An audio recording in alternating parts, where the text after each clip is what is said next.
So now that we've defined healthy sex, this begs the question, so why do we have it? Why do we have sex?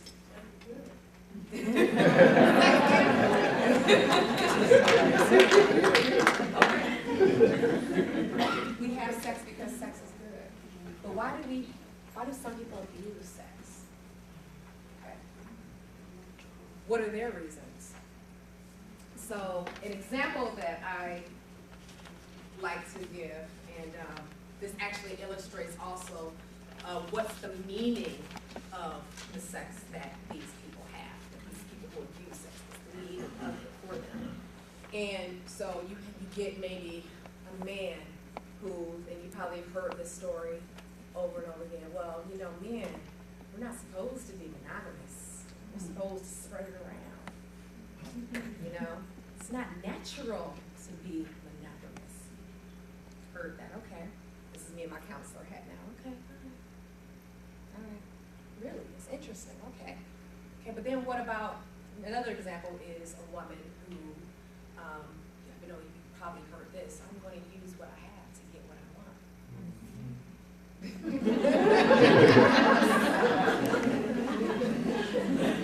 Right? And so, okay, and so you're using it because you need stuff, is what I'm hearing, okay. All right. Okay, but what about this? This is more benign. You know what, I just had a long day at work, and it would help if I could just go and get some. My husband, my wife, my girlfriend, boyfriend is waiting at home, and really, if I could just get some, I would be straight. I'd be fine. Okay, all right. Okay, that's okay. I leave the stress. Okay, all right. But the thing is, and real quick, before I go any further with this particular example, I want to also speak to my abstinent brothers and sisters. I love abstinent people. I am a proponent for people being abstinent, especially when they're doing it for reasons that are healthy. So these are the people who are doing it because of some type of religion. I want to wait until marriage to have sex. Okay. Or maybe something crazy happened when they were younger and they're slowing it down because they understand to a certain extent, maybe they haven't put their finger on it, but they're understanding to a certain extent the power that comes with it, and so they're taking a step back. Fantastic. Okay. I am not, when I'm talking about sex, I'm talking about you guys too, because I understand that you guys have a respect for the body, even if you don't realize that that's what you're doing. You're respecting sex from a different standpoint. The problem that I have with some, not only have a problem with it, but I'm speaking now to the people who are abstinent because maybe there was some issue, there was some trauma that happened. And I do, and these are people who are not seeing it because because it's this beautiful thing, this powerful thing that they should wait for. And there's something that happened that needs to kind of be talked about. And I implore you to reach out and talk to somebody about kind of getting over that hump and coming back to the healthy side of sex, because it is good and it does get good for you even too. So it's my little message there. But going back to the people who are having this unhealthy sex, okay, they're giving all these reasons. Okay, stress relief and you know, just because it's supposed to be this way, and all these other examples, and I beg to differ with those reasons. I don't think that at the core of those excuses, that those are the actual reasons for them abusing sex in this manner. What I think, hold on to your seats, is that people want to connect with each other. How? They're trying to communicate something.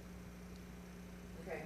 See, sex is merely a vehicle. And let's go back to looking at the heroin example. A person who uses heroin, especially with all the stuff we know about heroin, like we know it's bad. If we take it, it, you're going to be addicted, and you're going to go downhill, and you're going to look crazy.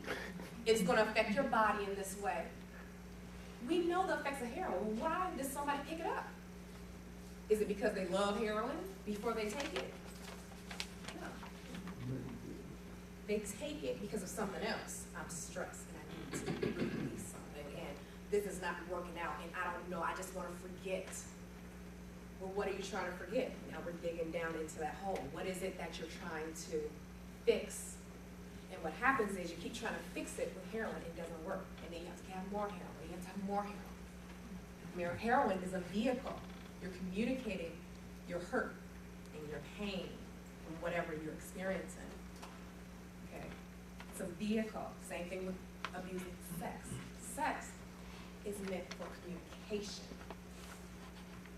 It's a vehicle to communicate your connection with somebody. Remember the other example, that's what the brain is designed to do. When you have sex, it's supposed to connect you.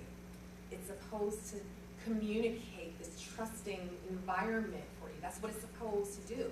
But then when you go over here and you're trying to, and you don't realize what it is and you're using it, you don't realize what you're trying to communicate. It's like fitting a square peg into a round hole, and you're constantly just trying to communicate something, but you don't even realize what it is that you're trying to communicate in the first place, because you haven't dug deeper. Why are you using that heroin in the first place? I'm stressed. Okay, why are you stressed? Because A, B, and C, and D, whatever it may be. So we have to be realistic with ourselves. When we have issues with sex, it's a communication issue. Not necessarily a sex issue. We're using sex because it's a natural high. It's a natural high. And it's easily accessible if we have somebody here, or we can go here and there. You know, it's easy to get, you know, it's legal. So in some cases, you know. And so we have to understand that when people are having this abusive relationship with sex, there's something that's missing from their communication. Okay? Sex is designed to add, clearly, right? From the example I gave you earlier, but all the things that naturally happen when you have sex. It's designed to add to you. Sex should never take away. You should never leave having a sexual experience and feel worse about yourself. If you feel worse about yourself, you should not be happy, especially with that particular person. So, when people have, like I said, psychogenic sexual issues, psychogenic meaning it originates emotionally, it originates in the mind. And when people have psychogenic sexual issues, it's a symptom, like I said, of a communication error. And so you have to examine, why do you want to have sex? Or why don't you want to have sex? Why are you addicted to porn? Okay, why? What's the underlying reason for that? Why is sex so important to you? Okay, and the thing is, it's really not. Not if you're having it the healthy way. And a sex therapist that I know gave me this statistic, and it was funny, because I find it kind of true for a lot of people. But what happens is that in a relationship, if you're having good sex, remember, I'm not talking about having sex, I'm talking about within a healthy loving relationship. When you're having good sex, it's only 10% of the relationship. Because, okay, I have good sex, it only represents a portion of my communication with my husband, my wife, my girlfriend. It's not everything.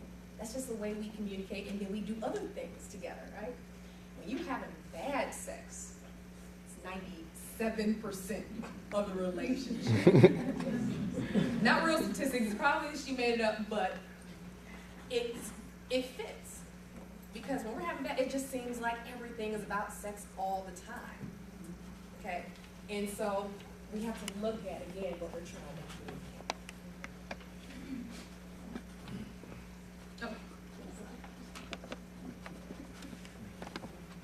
Okay, so you are part of a paradigm shift here, and I appreciate you guys being here because it shows that you guys want something different. So, on the count of 3 again, I'm going to try this again. Everybody, I'm going to count to 3, and we're going to say this again, even louder than before. Okay, ready? 1, 2, 3. Sex is good! Yes, it is. Wow.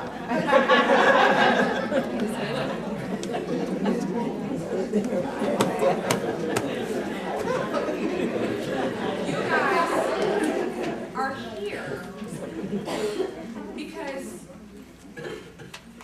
you want answers. Some people, you want answers. Some people want answers. Okay?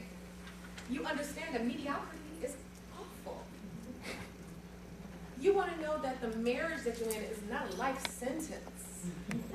That at the age of 50, 60, you will still be able to have the sex with your partner, your loving partner, right? You don't want to go into it and then think that, oh God, this is going to be, sex is going to be awful like this forever. You know what I mean? You want to know people who are in good relationships want better relationships. People in bad relationships want good relationships, good sexual relationships. Okay, so this is very much a part of everybody's mantra that is here today. Okay, so you ultimately want to connect, and I talked about that just a minute ago about what sex means. You want to connect with somebody. We're social creatures.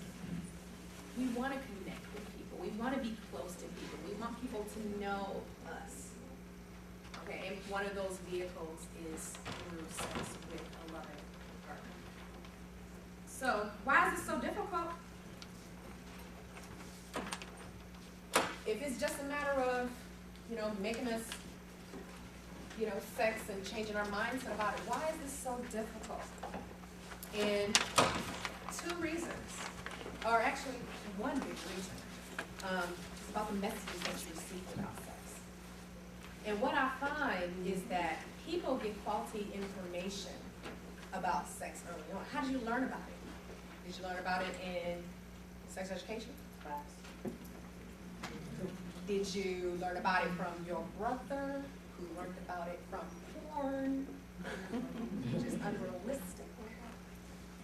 Did you learn about it from your parents and they just sort of said, here, take this book, The Joy of Sex by Alex Comfort? Oh, awesome.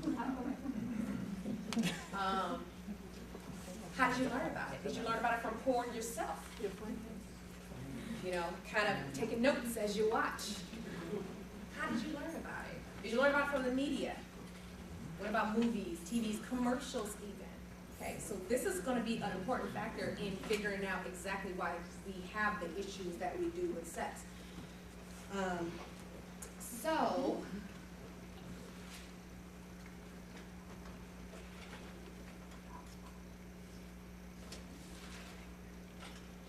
Okay.